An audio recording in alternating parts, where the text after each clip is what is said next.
This podcast is a member of the Voices of Wrestling Podcasting Network. Visit voicesofwrestling.com to hear the rest of our great podcasts, as well as show reviews, columns, opinions, and updates across the world of wrestling.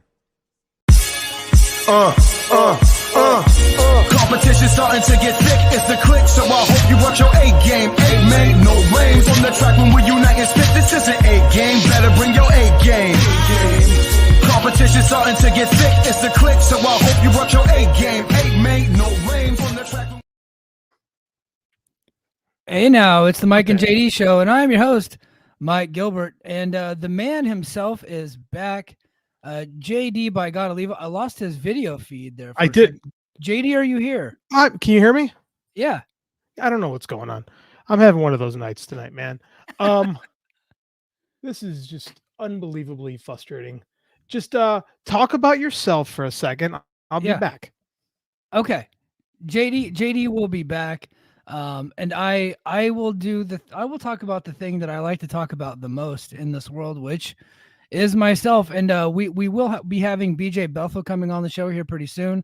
He's actually already in the green room, so we're gonna start off with him in just a few short minutes. But and he's gonna weigh in on this topic too, because he actually was a little bit involved.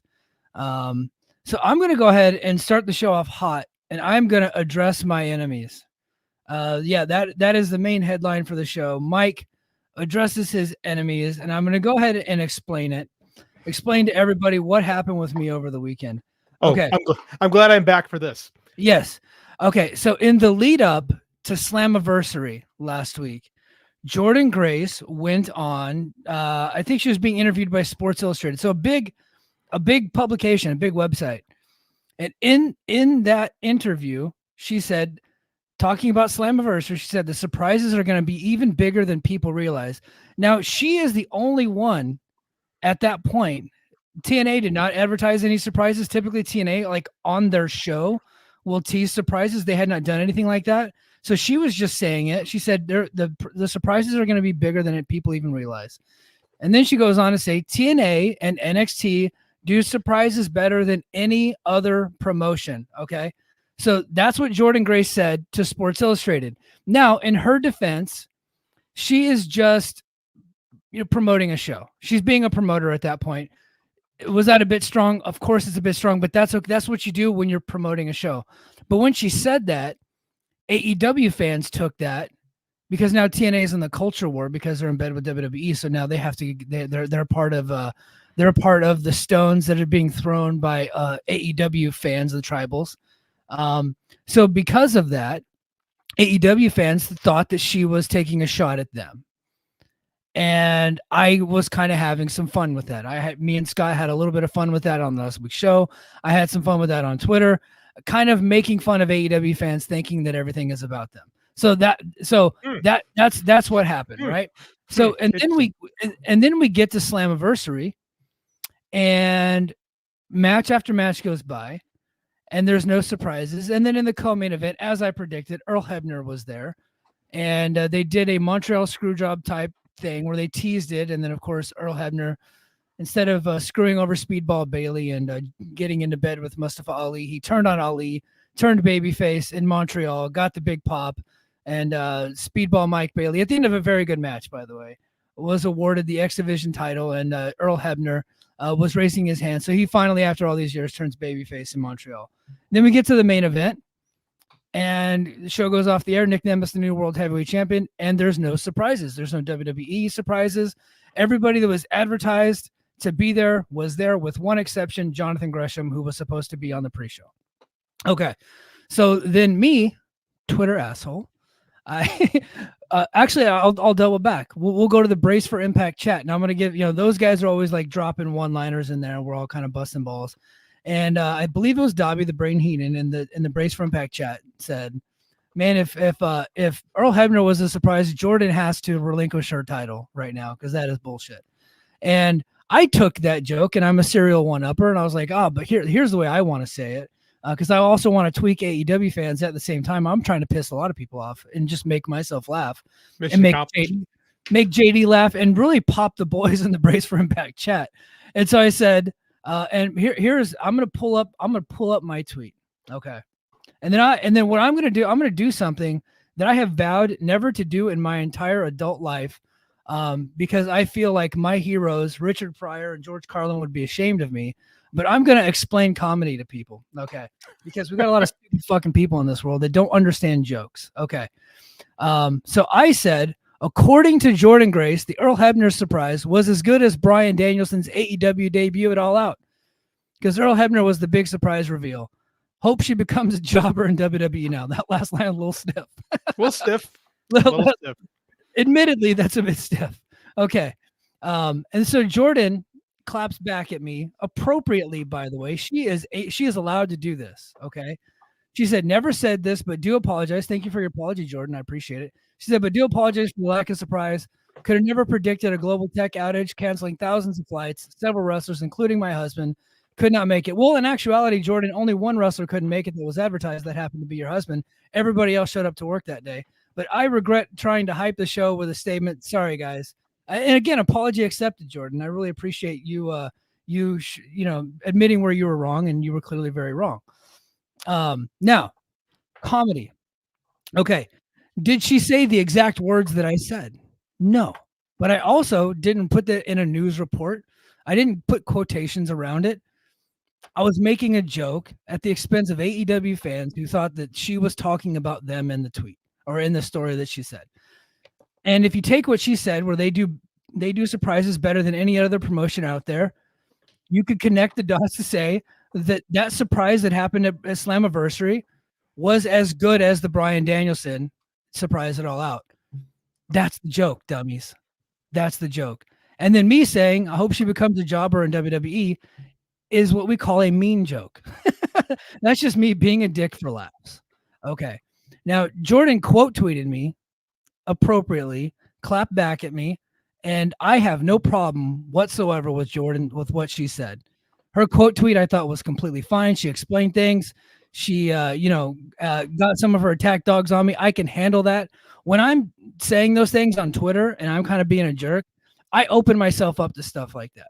And I want to correct somebody that said something to me, that sent me a message and said, Jordynne shouldn't be punching down like that. And that fucking pisses me off, because nobody punches down to me, because I'm not beneath anybody. I don't give a fuck if they're more famous than me or if they got more money than me. Nobody in this world will ever punch down to me, because I'm not beneath anybody else, right? And so when I'm tweeting like that and I'm making jokes and I'm opening myself up for that and I'm insulting people that are famous, they have every right to come back at me. She had every right to say what she said. Where I have a problem is dumb Chelsea Green. She responded to that, and she looked at my Twitter profile and said, oh, that last line about being a jobber is gross. You're a girl, dad. You should know better than that. And I was like, that is the weirdest tweet anybody's ever tweeted me. And I've had some pretty weird tweets. She took that last line that I said and made it seem like I'm a sexist and I'm a bad father, because I made a joke about Jordynne Grace losing wrestling matches. Guys, those matches ain't real. Okay. The promoter gets to pick who wins. And if she's winning or losing, she's getting paid the same. And I happen to really like Jordynne Grace. and I'm a big fan of hers. And no, I don't want her to go be a jobber in WWE. That's the part of the joke. That's the funny part. That the people that know me, the people that follow me, and the people that listen to this program understand my humor. They understand my sarcasm, and they got the joke immediately. And if you just strolled by on my timeline and you saw that and you were upset about that joke, I don't give a shit what you think. You can go piss up a rope and jump in a lake. I really don't care about you. I don't care about your feelings. I don't care what you think. Okay. Now, Chelsea Green, I have to apologize to Chelsea Green, because when I made that tweet and I said that word jobber, I didn't realize Chelsea knew how to use the internet. So I didn't think that she could be able to read that stuff. And in fact, to go even further, I was unaware that she knew how to read. So Chelsea, I am apologizing to you right now. I had no idea that you were able to do those things. Okay. But for you to sit there and call me a sexist and then I'm a bad father because I said the word jobber, you're a dummy, Chelsea. You're an absolute idiot. This lady sent thousands of people after me, which I muted, by the way. I had people telling me that they hope my family leaves me. I had somebody tell me that not only they hope my family leaves me, that they hope my family leaves me and that I kill myself. I had people saying mean things about my kid, mean things about my family, all kinds of stuff, all because you misinterpreted joke and you want to get the word jobber canceled. Okay. And look, if you're offended by the word jobber, that's fine because that's what you are. So I understand why you're offended by that. That makes sense to me. Now Dustin Rhodes comes out and he is a gentleman. He's a professional. And he actually made a tweet saying why he doesn't like the word jobber. And I respect him for that. I respect that. What Chelsea Green did was she's offended by that. And she's assuming that I should know that she's offended by that. And instead of explaining to me, she just went on Twitter and said that I'm a bad dad and that I'm a sexist, right? She didn't explain it to me because I don't know that that's an offensive word. In fact, Al Snow put that word into my lexicon when I'm 13 years old. That's just a word that I've been using my whole life. Oh, you mean like the Job Squad? That one? Like Job Squad. Yeah. Oh, okay. So now you guys are trying to make it into a racial sexist type of slur. Now that is becoming a slur. And we did not find out about that till this weekend. But you can't get mad at me for saying a word that I didn't know was offensive because I just didn't know. So I really don't care what Chelsea Green thinks, if she's even able to think, because if she really thought things through, she wouldn't have said what she said and sent her attack dogs after me. And for all those people that came after me, I don't care. I got the thickest skin imaginable. You guys can't get to me. You guys can't hurt my feelings. You guys can't do any of those things. It's just not possible. I'm unflappable. You guys can't get to me. It doesn't matter. And for everybody, I really appreciate you. I had people texting me, sending me messages, checking on me. Yo, I was fine. I was like, I went to the beach on Sunday. I barbecued on Sunday. I grilled like 20 chicken thighs. I made dinner for a bunch of people. I was living the dream because you know what I did? I just muted that stuff and I just moved on. The only reason I saw some of the meanest stuff is because people sent it to me. It was like, hey, I'm sorry this person said this about you. I was like, I didn't know that until you sent it to me. So thank you. So for everybody that was trying to get under my skin, that was trying to hurt my feelings, you cannot do that. You cannot do that through Twitter because I have been through things that none of you guys would even think are imaginable. I have seen dead bodies, blown up things. I've had blood all over me. I have woken up to bombs, bullets, and all kinds of shit. You guys can't fucking touch me, boys. Just not possible. I am too good for you and too smart, and I'm too fucking awesome. JD, how are you? I'm okay. You're okay? All right. Okay. So I just felt the need to address that.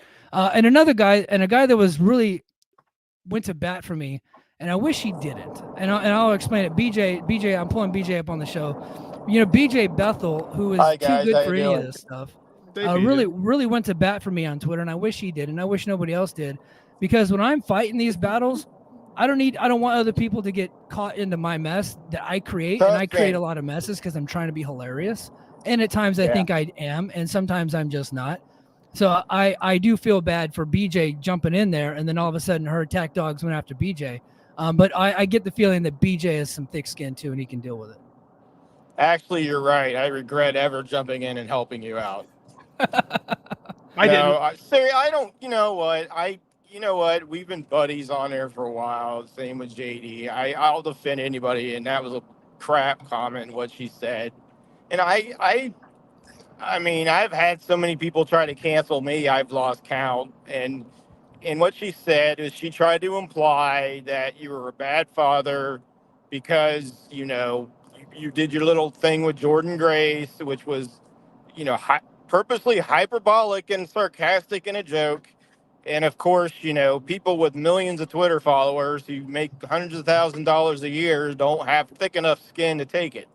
And I thought it was totally out of line. And that's one thing I didn't like about the whole thing with you, Mike, was that nobody really told Chelsea, like, what are you going after this guy like this for? It's like, it's not even involving you. Yeah. Well, so I'll be honest, I did have a friend that knows Chelsea a little bit and actually DM'd her, and she was really upset at my use of the term jobber. That's what set her off. And she said, well, he said that word, so he is like a jerk. Or well, I can't remember exactly what she said. He showed me the message. I'm not going to pull the message up, but she did reply to him and said, don't ever defend somebody like that to me. She thinks I'm like scum of the earth for using that term jobber. She legit thinks that it's like saying a slur for real. Okay. I just want to ask JD a question real quick. Oh, yeah, sure. I'm on the show too. Yes, yes. What's it always like whenever I come on and it seems like me and Mike are a total complete mess and you're just kind of by the side watching this dumpster, explode as it's floating down the street, I couldn't get my computer started today, so I'm of no means to talk about anybody. So here's what a couple thoughts on this as Mike was going crazy. One, did Jonathan Gresham actually approach the flight desk and tell them his ranking in the PWI 500? Maybe that would have gotten things better moving. Yeah, if he did, he would have made it to Montreal, I think. 2, Chelsea Green is not good at wrestling. She's also not funny, and which is disappointing because, like, I don't know, there's an opportunity to have fun and, like, make fun of somebody. Like, if you're gonna make fun of somebody, like, at least be humorous. And it wasn't even humorous. Top Dollar tried to say some stuff, which I was very proud of, that his jokes are way worse than the jokes we've made at his expense for the better part of 2 years on this show. So I stand proud of that and say, not only are you terrible at your job, but you're also not funny. No, he said that my tweet to Jordynne was the closest I've ever been to a woman. And I was legit sitting next to my pregnant wife when he said that. Which is funny because he's so fucking stupid that the joke was you're a bad dad. So clearly you have touched a woman. Yeah. Can't verify that you have a wife, by the way. So, I mean, that's why this is why pro wrestling needs writers, because a lot of the people in this industry are too fucking stupid to say anything clever or creative. But you pay top dollar to see me. There's like 6 people that go to your indie shows, dude. You fucking suck. If you're hearing weird noises, that's because the semi truck ahead of me is using its air brake. That's okay. And it's making me deaf right now. Just don't die. We don't have to stay on this topic all night. Oh, I got one more thing. Mike. Okay, go ahead. Here's where I'm at this. You have taken up the TNA sword for years. Yeah. You lasted longer than I did doing this TNA thing, right? And what I find the best part about all this is you have been nothing but positive and not positive, but I mean, like, you talk about TNA. You're one of the few guys in mainstream wrestling media who focus on TNA.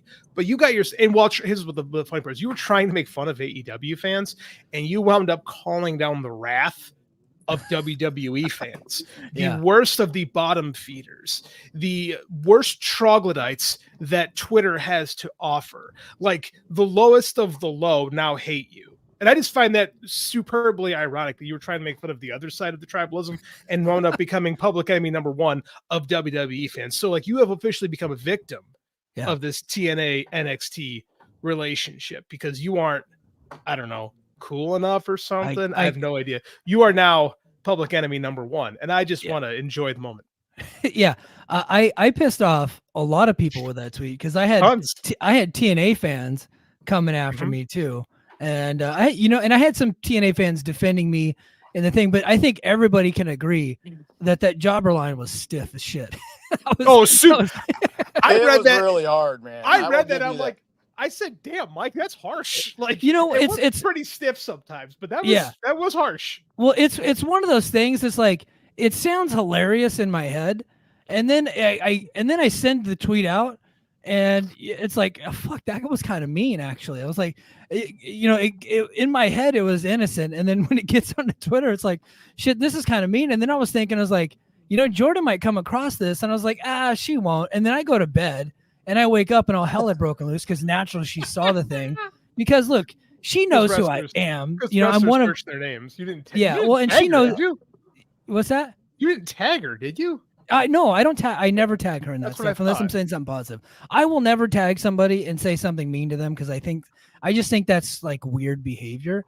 But I will, if I'm going to praise them, I'm going to tag them, right? I think that's a nice thing to do, because when I'm coming after somebody, like, I legitimately don't want to hurt anybody's feelings. Like, I legitimately don't. So I'm not going to go ahead and tag them. That's just not my MO. I legit was just trying to make my followers who kind of understand my dumb humor laugh. And it did make people laugh. But even then, like, I can admit that was like, honestly, like, I did it again in June. So I really got to like rethink some of my strategy here about how mean I'm going to be on Twitter in June, because TNA was during the Grace match with Roxy, Ash by Elegance interfered. And I said, TNA is using WWE television time to promote an Ash by Elegance match. And then I just put go out of business. And I was like, that last line was very stiff, right? Like super, but it's also, I feel like it's outrageous and funny, and I think stuff like that is funny. But I could see why someone's like, they're not really interested in that humor, and that's fine. Look, if you guys don't think I'm funny, Well, you don't have there's to a follow. solution. There's a solution to people who don't like somebody's humor. It's you don't Yeah. follow them and you don't read their stuff. It's just like, okay, you know, I don't like that he bashes jobbers or uses the word. I'm not gonna follow that guy. I mean, that's a choice you can make. But Yeah. I think another thing that's to your side on this is that job has become jobber. The term job. Now I understand wrestlers might get offended because there was always this group of job guys in 80s, 90s wrestling, early 90s wrestling, where you just had regular guys that hung around that wore plain tights, and basically they got paid to get beat up for 2 minutes and squashed on TV while they promote the better matches at house shows. Yeah. But since then, this is a word that has become massively used in politics, sports talk radio across the world.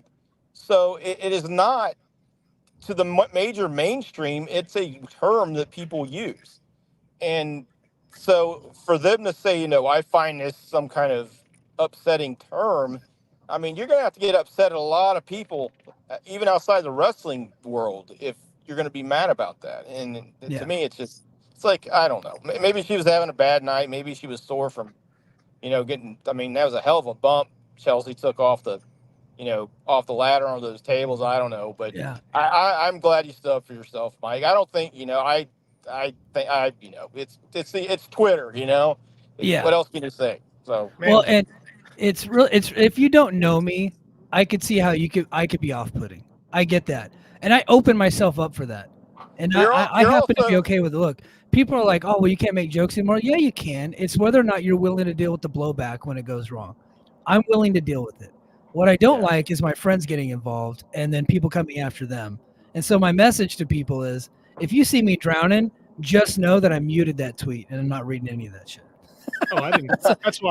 That's why I didn't come to your defense. I figured this whole thing entertained you.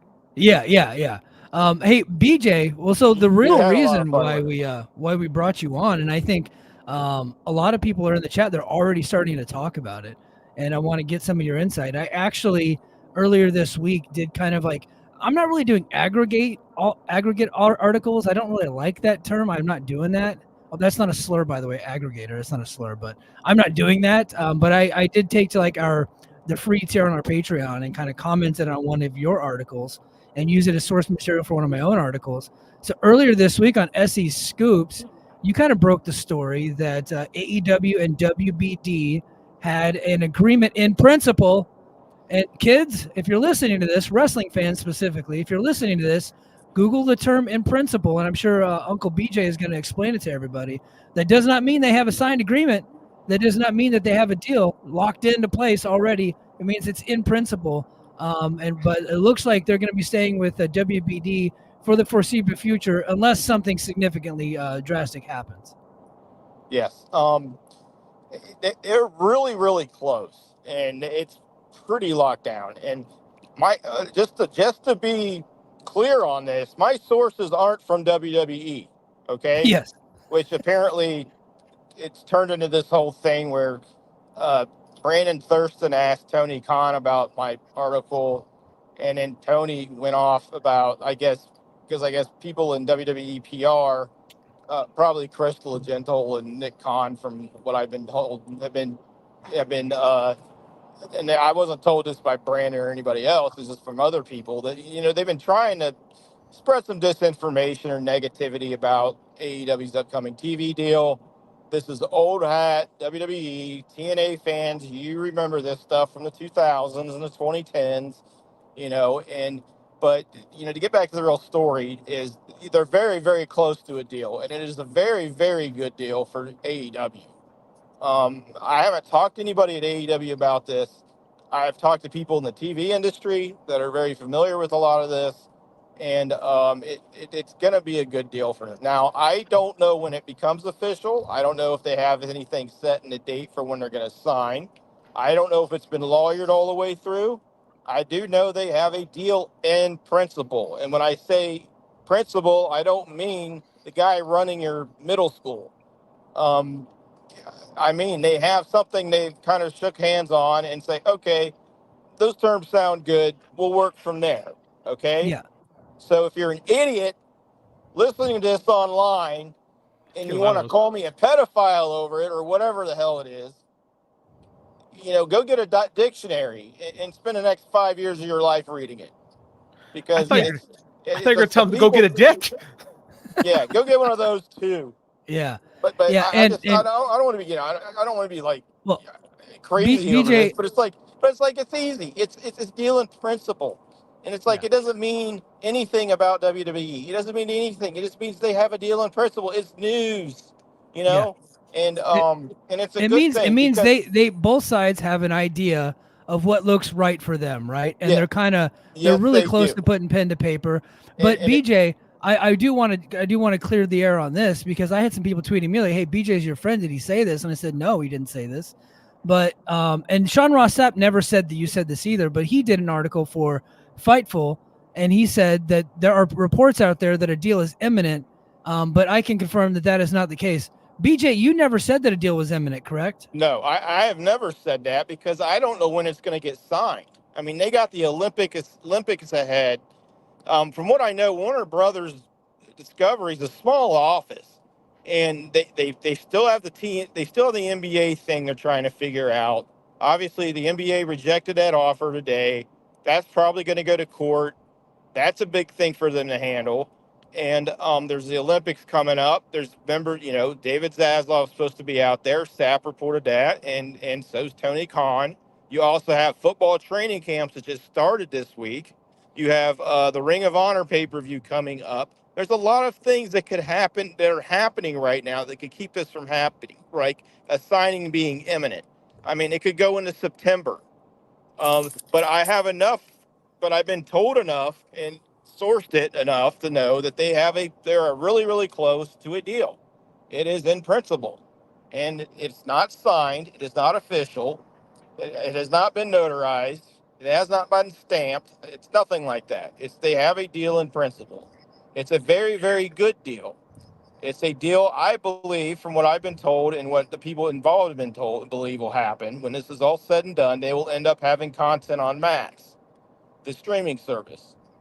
It also will, I guess Tony mentioned a little today that they've even discussed Ring of Honor with Warner Brothers Discovery, which if that's something that helps Warner, if that's something that ends up on Max or maybe True TV, is a huge boon to AEW. And this is all great news for the wrestling industry, because this means your wrestlers are going to get paid more. They're going to be taken care of more. There's going to be more wrestlers coming. There's going to be more wrestling on TV. There's going to be more competition. It's not going to be a monopoly. And maybe you'll see other investors get involved in other companies. Look just how well TNA's been over the last year. So that's what I got on this. And I've been given ballpark figure numbers. I'm not saying them because I don't want to go there, because I don't have anything official in stone. I don't think they do either. I think they have a pretty close idea on what they've agreed upon. And I think that once this is official, people are going to be surprised at how well of a deal they got. BJ, I want you to understand what you've just done. You have completely killed our YouTube numbers now because you said something positive about AEW. And that just doesn't play with the algorithm. It has to be all doom and gloom negative, or no one's going to watch our show. I'm sorry. That's just the rules. I don't make them. Yeah. Okay. It's just, I don't know what to say. The thing is like, Meltzer's mentioned this a bit before, but it's like the TV industry views AEW as a huge success. The way wrestling fans view it, where you're on Twitter and you're dealing with bots and trolls and angry fans. And let's face it, even without bots and trolls, even in the 90s, 2000s on the internet, wrestling fans were a bunch of assholes. We were talking about how dumb wrestlers could be on Twitter. The wrestling fans, they find dumb and they keep digging below it. And I'm not saying that about everybody, but I'm saying there's people who like to be miserable, and they follow all sorts of culture. For some reason, wrestling fans have a lot of them. They like to be miserable. But I can tell you this: is this TV industry views AEW as a big success, and I mean, people don't realize, they draw more than the average NHL regular season game. They draw more than the average MLB baseball game, where they're getting 300,000. I mean, that's Rampage numbers. You're talking about the big leagues, baseball, you're talking about NHL hockey. I mean, and the one thing I had somebody in the industry told me, it really stuck with me, was that it is almost impossible to create a top 5 show. And it's like every now and then you'll get lucky with a Yellowstone, which becomes like a huge hit, right? Which I hate that show. I'm more of a Justified guy. But anyway, but it's like it is hard. And let alone one that finishes number 1. Let alone one that beats most of the major sports in demos half the time. So this is a very successful TV venture. Now, could the booking be better? Could this be better? Could that be better? Sure.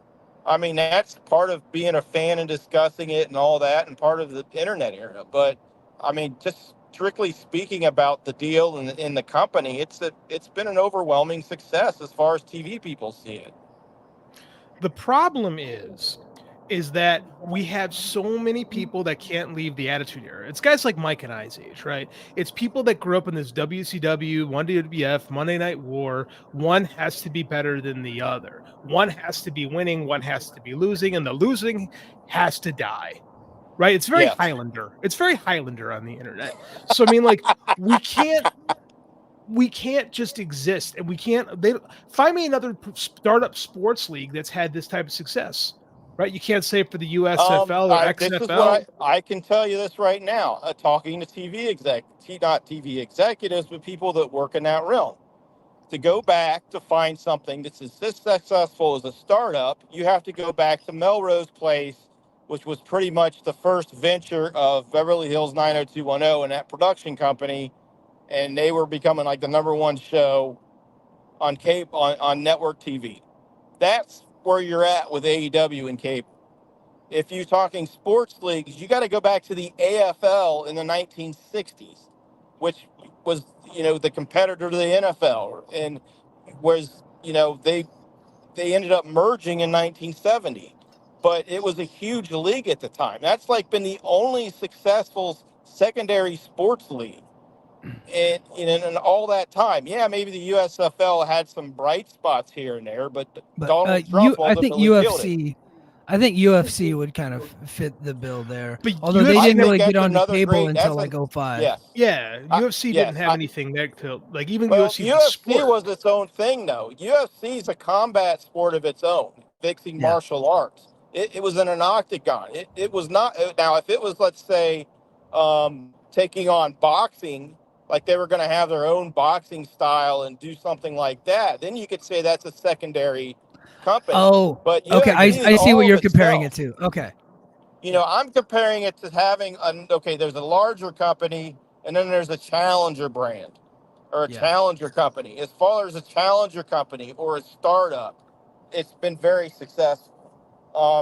UFC, I mean, I would, looking back at Ultimate Fighter, I think he could definitely make that claim, but they were much more of a pay-per-view show company. They weren't doing weekly television. Right. Yeah. I mean, Ultimate Fighter wasn't on, it had seasons, but it wasn't on every week. It was a reality show.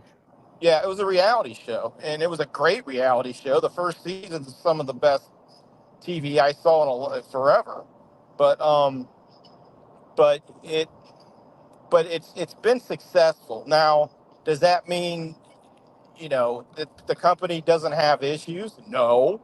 I think Tony Khan would tell you there's things he would like to see done different. I think that a lot of the people there would like to see things done different. But at the same time, I watch WWE and I'm like, there's a lot of issues on there. That's just it. It's like, it's hard to find. A wrestling company sometimes will hit that golden path for a year or two where they're just in the zone. New Japan managed to do it for like 5 or 6 years, right? But most of the time, you're not going to get that. And I think right now, and I'll tell anybody this, if you've watched the 3rd episode of Death of WCW, and you don't like any of the wrestling right now, you need to go see a psychologist. Yeah. You don't like wrestling, is what it comes down to. Yeah. Hey, It's BJ, one thing that people are connecting the holdup on this AEW deal, the thing, and you brought it up a little bit, and I kind of want to circle back to it, is this deal between WBD and the NBA. So the I guess Amazon struck a deal with the NBA for I think what $1.8 billion for their C package. Is that what I'm reading? yes. Yeah. So NBA accepted that, and then WBD matched it. But now NBA has come out and said, no, you didn't match it because from what I'm seeing, Amazon is more of a global company, so they feel like that's the better deal. So it looks like this whole thing's going to end up in court, right? Yes. So this is pretty much how people saw it going. They would match Amazon, and the NBA would say, no, we're going with Amazon. And they gave several different reasons why TNT couldn't match. Because in the contract, if TNT matched, they get to keep the games. Now, the NBA is going to the NBA is arguing, no, they didn't match because one, it's a global brand. And the other part was that two, Amazon's paying all their money up front, whereas TNT Warner Brothers Discovery isn't. Some of it's going to be on a line of credit, which is not unusual to happen in the TV business. But that's the difference there. Now, how it works out is I think that TNT will get some kind of buyout. I think that's in their deal if they match, but they don't get it. So the NBA will have to pay them some money.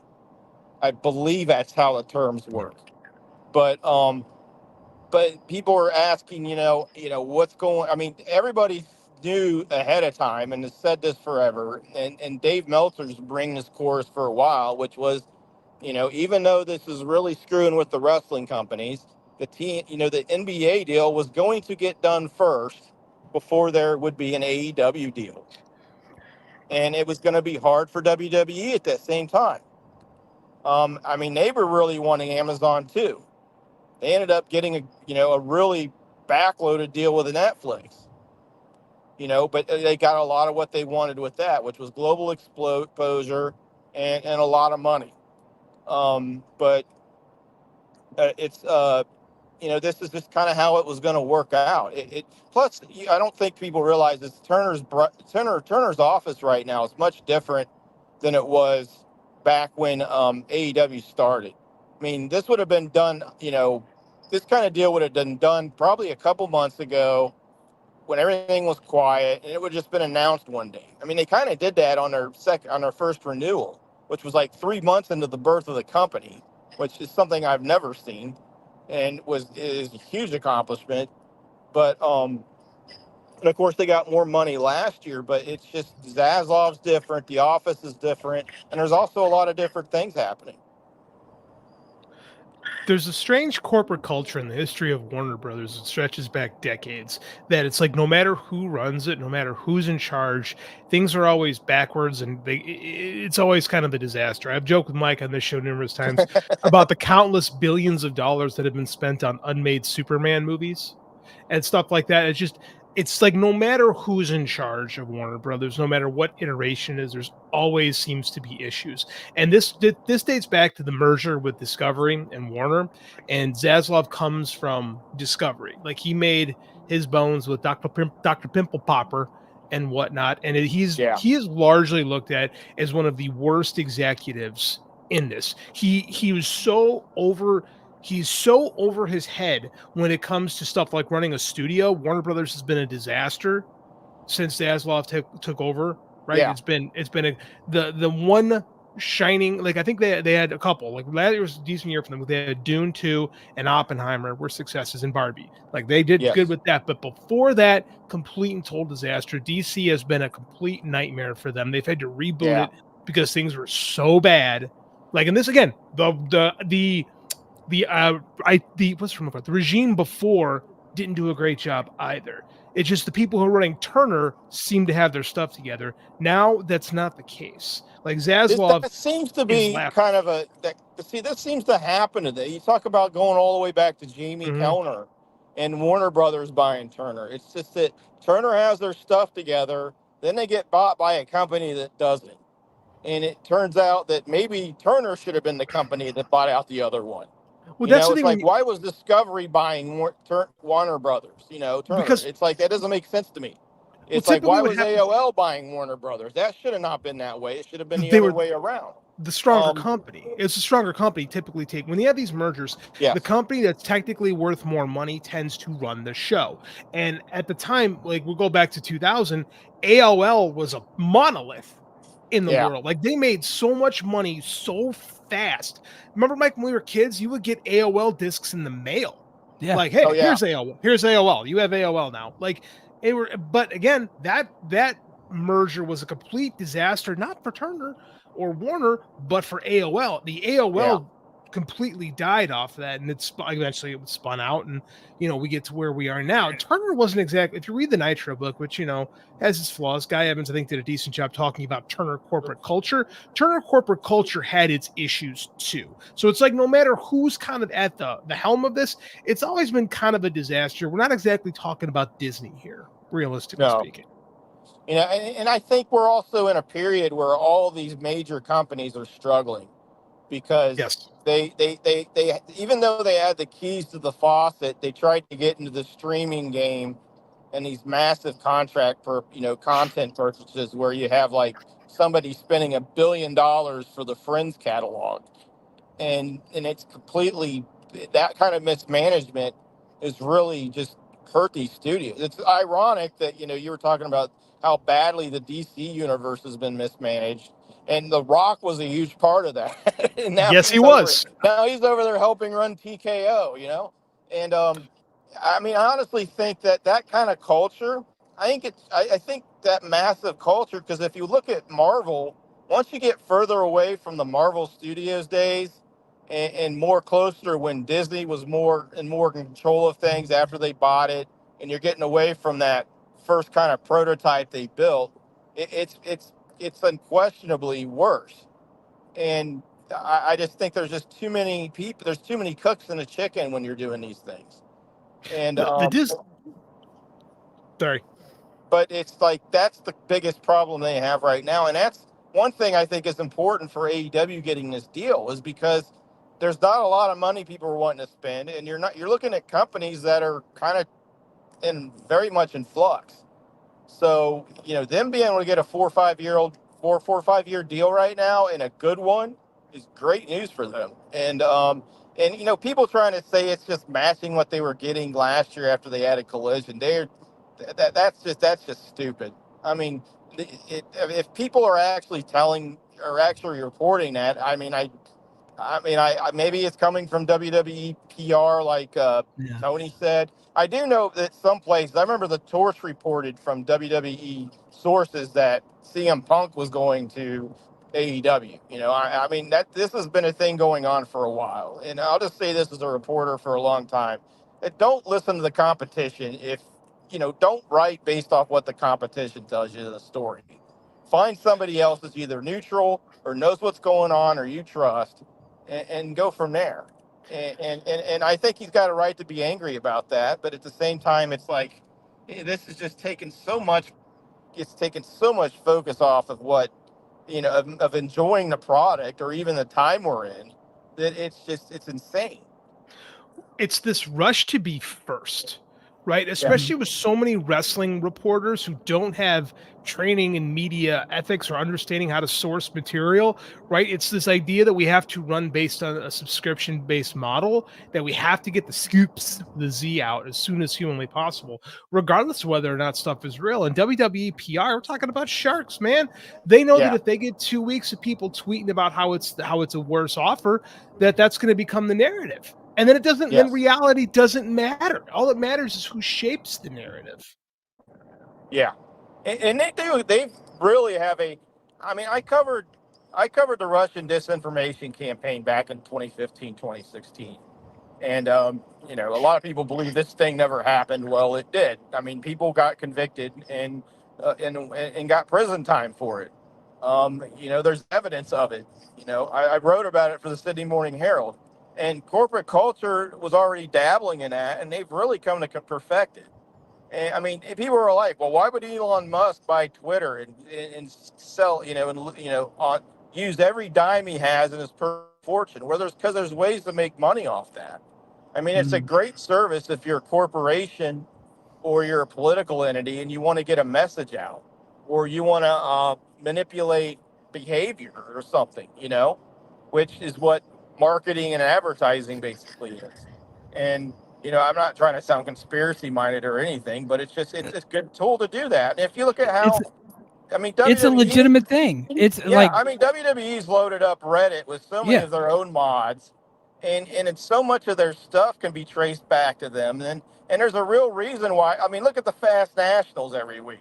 It's like they don't even try to hide it, which was ironically what a lot of the Russians did back in 2015, 2016. You caught them because they were so arrogant. They didn't even try to cover their tracks. And that was people over here too. And that were, part of that. But, and a lot of them got jail time because of, doing stuff like voter fraud and things like that. But talking about in the corporate realm and how this relates to wrestling, it's that, they're not even covering up their fingerprints on this. I mean, it's when you see Fast Nationals on a couple sites, and then all of a sudden everybody's, sharing that. It's like after a while you'd say, you know what? Wouldn't I be sick of being burned by this after a while? Hey, BJ, you've been around a while, and you've been, a part of many different publications, both, I guess, pro wrestling and civilian. We'll just say the rest of the world is civilian. My military speak. How do I get somebody to send me these Fast Nationals? Like, how would I even go about doing that? Because I'll be honest, BJ, I do really want someone to send them to me because I want to read the email live on the show and expose who sent it. That would be great. It's very easy. Go to the boards that are posting them. I mean, there's a few that do it every week when they do it. I think, the Forbes guy gets it quite a bit. And they're not even really covering it up. And I think that's kind of the issue where, it doesn't pay to have credibility. It pays to be somebody's, kind of, being rigged for somebody to slant things for them because, you'll get favor from them. Maybe you'll get some tickets. You'll have a bunch of fans loving your reporting. A lot of what we're seeing now is what we saw like happening with partisan political media through the 90s and the 2000s. And it's now grown to where you're seeing it in sports, where there's almost like an Alex Jones for everything. There's an Alex Jones for pro wrestling. There's an Alex Jones for politics. There's an Alex Jones for sports, or a Rush Limbaugh, or throw in your liberal counter or progressive counterpart, and so when you want to get real information, it's hard to do. It's like, the guy who's the best at it's Dave Meltzer, and he's the most vilified person in the wrestling business. It's like, why? What's Dave done to anybody? You may not like his tweets, you may not like what he says on the radio, on the radio, but guess this is his opinion. If you want information, guess where everybody still goes to at the end of the day. And it's like people just need to relax a little bit, and they need to understand it. This isn't worth getting fired up for. Like the mutant button on Twitter is the greatest thing ever invented on that thing. And I used a lot too. And it's like, you can take the negativity out of it. But I also like information. I like to report. And some people are going to like it, some people don't. And hey, nice. Have a nice day. But hey, BJ, I got some guys in the chat here, and some of them have questions for you. You down to take some questions? Yeah. All right, hey, everybody, if you're listening to this on Apple Podcasts, Spotify, wherever you get your podcasts, go to patreon.com/The Mike and JD Show. JD and I had a full slate of topics that we were going to get to tonight, but I cut about a 20-minute promo to start the show, and I kind of threw everything off. So we're going to save that for our Patreon show. JD and I, after we go live here tonight, we're going to go right to another stream, and we're going to send that over to Patreon. And so we're going to do that there. But BJ, the first question, hey guys in the chat, if you have questions for BJ Bethel, he has done not only pro wrestling reporting for over 20 years, but he has been in the Washington Post and all kinds of different major publications. He has covered sports. He's covered politics. So if you got any questions for him, go ahead and fire them away in the chat. This one comes from Everything Pro Wrestling. It says, does BJ know if there's any Ring of Honor interest from WBD?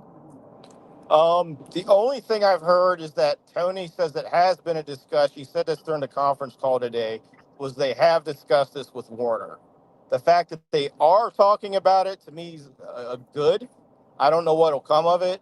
But from all that I know, that's all that I've heard. Okay.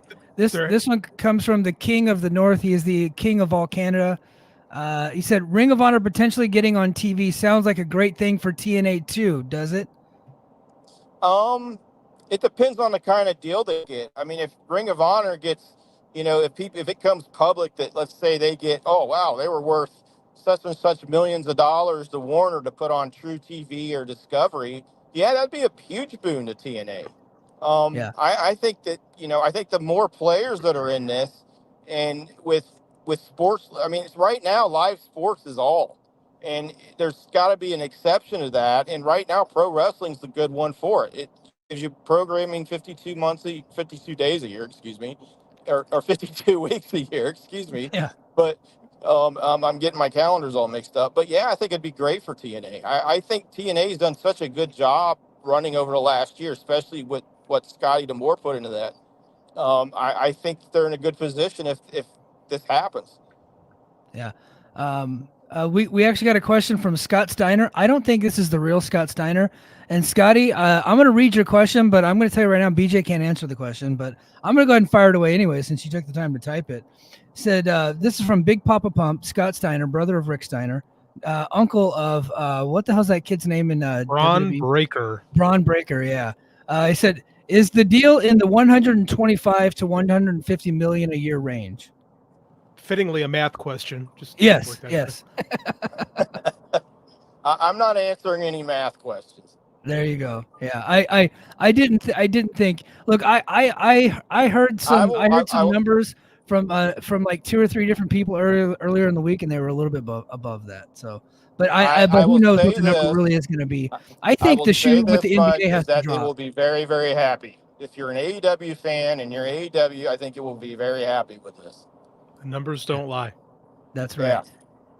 Yeah. Unless inflation skyrockets or something, I don't know. But anyway, and seriously though, but that's you're going to be happy with it. I don't want to get into specific numbers, but they'll be Big Papa Pump. You'll get your hookup. that was bravo, BJ, bravo. Yeah, thank you. Yeah. Hey, this is Mike from Hawaii asking a question, BJ. Hey, what is wrong with Joe Burrow? Why does he look like Eminem now? So apparently, I guess they had some kind of deal in the preseason where they decided they were going to get buzz cuts. Jamar Chase, T. Higgins, and Joe Burrow were the ones that are really committed to it. And they all go to the same barber over in Florence, Kentucky. And I guess Burrow kind of said it was his idea. This is some local controversy because he said it was his idea from Athens High School, where he went to high school at and played football. And when they won the district title, they all buzzed their hair off. And he said he came up with it. But Jamar Chase says he came up with it first and was the first to cut his hair. So we'll see what happens. But right now, it was this kind of, and I guess Joe, being Joe, decided to add his own little touch and go with the Cody Rhodes, Eminem, Jonah Hill from the very beginning of the first catch jump, 21 Jump Street, 21 with the blonde lock look. And Joe says that it is definitely much cooler under the helmet, but he's getting a lot more sweat in his face, so he may have to adjust. Yeah. Headband. All right, we have a few more minutes left, and sure. One topic I want to get to while BJ is on, but I want to kick it to JD first, and then this is how we will we'll close it out. JD, and I'm sure BJ did too. Did you guys watch Blood and Guts last night, and what were your thoughts on the match? I'll go first. It was all right. I mean, it was silly. It was stupid. I'm entertained by the AEW. I think the AEW plunder matches always come off to me a little bit more violent and dangerous than the WWE ones, so I typically like them more. I liked the chair shot to Jungle Boy's head because it's not my head. What do I care? You know? I thought the end was anticlimactic when Darby was going to light Jack on fire. Although we did see that has been established that Jack Perry can get lit on fire. Only when you've been doused with an oil and a film that protects your skin. Well, he was getting doused again, so maybe. But I mean, I don't know. Like I thought the match was really good. I thought the crowd just absolutely erupted for Swerve. I think they finally got Swerve into a spot where he feels like the guy. I thought Mark Briscoe had a coming out moment, which I think his positioning in the company, I think works out well with these rumors of ROH getting some shine, him still being the ROH champion. I just didn't like. I mean, I thought it was fine for what it was. A lot of logic gaps, but I don't know. War Games always had logic gaps, even going back to the Dusty matches. So I mean, like, it was. I didn't like the ending, but I thought the match was fine. Yeah. How about you, BJ? I gotta echo JD. I thought it was funny in spots. I thought it was a good match. I thought Mark Briscoe came off as a star. I think this is a guy who's just always been a mega level talent, and he's never really got a chance to show it. I think a lot of it was because of how people, kind of stereotyped him and his brother. But he's just a guy who can flat out wrestle, loaded with charisma and energy. And he was the star of the match. I mean, some of the things I enjoyed, I don't know if it actually happened because when I was watching the replay, my TV kind of gave out. But I think there was a spot where, Obama's trying to, or no, Obama. God, I'm tired. Sorry. Okada was, he's trying to get over this a-hole gimmick so badly. And he's like, I guess he tried to do a rainmaker, then caught Briscoe in between the legs. And then somebody was writing about it. So I was like, well, that's something I wish I could go back and see because it sounds funny. But the Swerve, I thought the thing they also did very, very well was that they made Swerve a huge deal. Yeah. Like he was even a bigger deal than Hangman. Like when he got into the match, everything changed. It was 5-on-1, and he came out on top of that.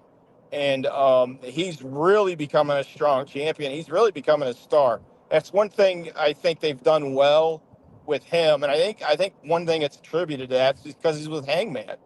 And Hangman's their best character. He's the protagonist, as I like to call him. And I think at some point they'll all have to, figure their demons out and be joint baby faces, I hope. But and hopefully that happens sooner than later.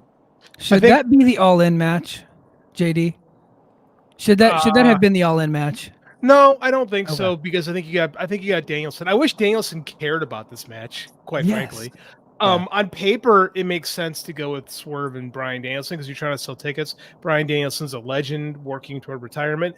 I just wish we had a guy who actually gave a flying fuck about winning a title. That's the only thing I can't figure out. I mean, like, I think that Hangman and Swerve has become like the second biggest feud in the history of the company, with Mox and Kenny Omega being the first.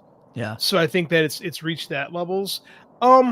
Mike, I'm sorry, but we're gonna have to have a Kazuchika Obama T-shirt in our store. I'm gonna need that. If I could get someone that can merge Obama and Okada into like a picture, and then we can do Kazuchika Obama. I think that would be killer. You can tell that BJ like during the day is like covering politics, and then he's got to come talk on to two wrestling idiots at night. Well, I know. I can't wait to see your Kamala Harris T-shirt along with it. That should be great. Oh my God, we need to do a whole line of stuff, dude. We do know a guy who teaches Photoshop at the high school level. So yeah. Well, I mean, someone mentioned that Hulk Hogan did. Hulk Hogan went to the RNC because he didn't have to mess with Kamala again. And I'm like, well, first of all, it's Kamala, but that's still funny. It's still funny. It still works.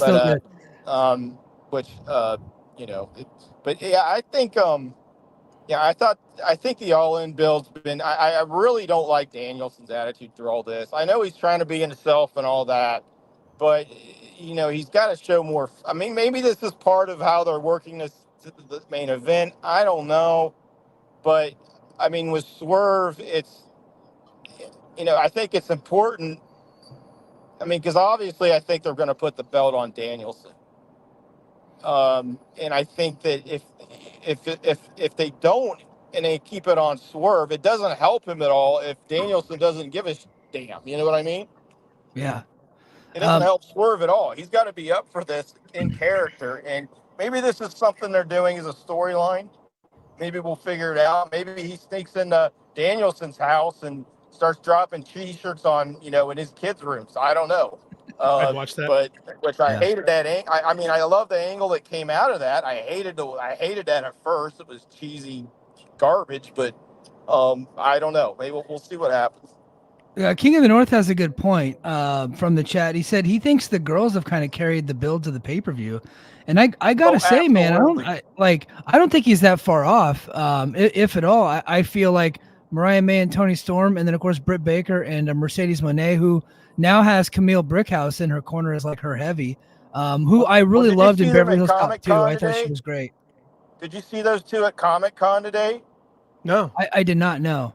Oh, Camille was dressed as Bane, and Mercedes was dressed as I can't think it was Joker maybe, I don't know. They kind of did a cosplay and raided the AEW press conference, and they got into a fight with Britt, and then Tony Khan said he had enough of them and said that he's going to put him in the match at All In, and Mercedes did her heel thing where she said, "I told you she's the one person I won't wrestle," and the crowd loved it, but I love it. This is something that needs to be held. What's carried this company storyline-wise the last 4 or 5 months has been the women. Willow and Chris was great. Tony and Mariah has been built perfect, especially when they brought in Mina. That was her heel turn. That was a very good real heel turn. That's how you do a heel turn. Yeah. You don't do it halfway. You go all the way. You do it bad. You make them a bad guy. And also Britt and Mercedes are just, people are chomping at the bit for that. I mean, you get outside of that, what else is hot in that company storyline-wise? It's just Swerve and Hangman. Yeah. Couple things. We have a fact checker. We have a fact checker in the chat. Io said that she was Poison Ivy. So Poison Ivy from, from the Batman universe. Hold on. I don't read comic books. I do. JD's going to educate us. Yes. So Bane and Poison Ivy is a reference to Batman and Robin, the worst film ever made as far as mainstream movie goes. Is that the George Clooney one? That would be the George Clooney one. Yeah. Okay, so, I saw that at 4 a.m. one night. I saw it opening night and was excited, and I've never been more disappointed in my life. Yeah, Clooney took down the Batman universe, and then he took down the Biden presidency, man. That guy is out for blood. Sorry, go ahead. He's the Terminator, man. Yeah. So big no on that. So Mike, I have to make an apology because I have been hard on Pepperman, and she not only have the girls carried. Not only have the girls carried this promotion for a bit now, but it turns out she is also the advocate of one Mark Briscoe in the back. So because I know I've been hard, I have to tip my bandana to one Jennifer Pepperman. She has adjusted her style to what AEW likes. There's still too much sports entertainment in this company for my personal liking, but from what I gather, she is not the problem. So kudos to Miss Pepperman. Well, we can still hate on Jimmy Jacobs. They've had was fuck Jimmy Jacobs. Going back a couple, that guy. But a lot of the success they had started a few years ago. I mean, BJ Whitman got fired from there, was working with the women, and at the time they were looking for a producer who would just take them more seriously. So, and working with him, they were able to be more creative. They were able to get more things done. They were able to trust themselves, work things into the matches, and they kind of built off that. And I guess Toni Storm, a lot of people RJ City's getting a lot of credit for Toni Storm's gimmick, but I guess this is something she's had an idea for a long time. I mean, Tony Khan's even taken some credit for it, but I think Tony's actually the one that actually originated it. But I mean, if you look at that lineup, the women are really carrying that promotion, and I think Mercedes was the moment where they're kind of like, what? Rio drew well for us. Ashita drew well for us. Nyla's a great heel. Thunder Rosa was great. They did great. She had that amazing feud with Britt Baker where they ended it in a lights out match. They kind of took women's wrestling in a new direction, but they didn't embrace it. And I think now they're finally embracing it, and it's been rewarding for them. At least, hopefully they keep doing it. Yeah, and as much as I love to sit here and compliment AEW, this really is going to tank our numbers. Our show is going to be. Okay, here's what you can do. Sorry, Mike. Here's what you got. bad. No, here's what you got to do. Mike, you're going to have to lie bring on back the show suicide. description. Yeah. So, guys, if you just see me using an unflattering face of Tony Khan, you know that our show is too positive because we really are going to take the numbers on these clips. Although I think the AEW TV deal stuff will play very well for us. But hey, we are over the 1 hour mark, so we're going to go ahead and get off here. Everybody go to patreon.com/the Mike and JD show. I have a whole list of free agency news and topics that I want to talk about. Now, I actually did an article about all the latest and greatest free agency news from earlier in the week. I put that article on patreon.com/Mike and JD show for free. So you can check that out for free. But JD and I are actually going to talk about all the upcoming free agents, big names, who's signing new contracts, who's going where, and all that stuff. Head to patreon.com/the Mike and JD show for overtime. I'm not going to wait till Sunday to release it. I'm going to release it right away because I think it's topical. So we're going to get to that. Hey, BJ, why don't you go ahead and throw some plugs out there? Let's plug SE Scoops and wherever we can see your writing. Visit SE Scoops. We got a lot of stuff on there. You can go back. I wrote an article today on the latest filings in the Janelle Grant lawsuit. That's kind of been my main story. Really, that's kind of the only thing I'm worried about covering right now. But if you want interested in the latest on that, I have some filing. I have a report on that, some of the findings that's going on the last couple of weeks. Also, I'm on Twitter if you want to ask questions or anything like that. You can ask me about anything. I'm a fountain of knowledge of worthless stuff. So hit me up. Hit me up if you want to know something that's not going to help you in any way, shape, or form. Awesome. Well, thanks, BJ. All right, everybody, we're going to get out of here. Chat, thank you. Sorry I did not get to most of your chats because we were on a roll, and I do. Hey, man, I got a 20-minute promo. Well, I take blame. I got a big mouth. Yeah. Well, I mean, but that's why you're great on the show. We need someone that actually can hold their own in a conversation. But all right, guys, that is going to do it for us this week. And until next time, mahalo. Competition starting to get thick, it's the click, so I hope you watch your A game. Amen. No rain from the track when we unite and spit. This isn't A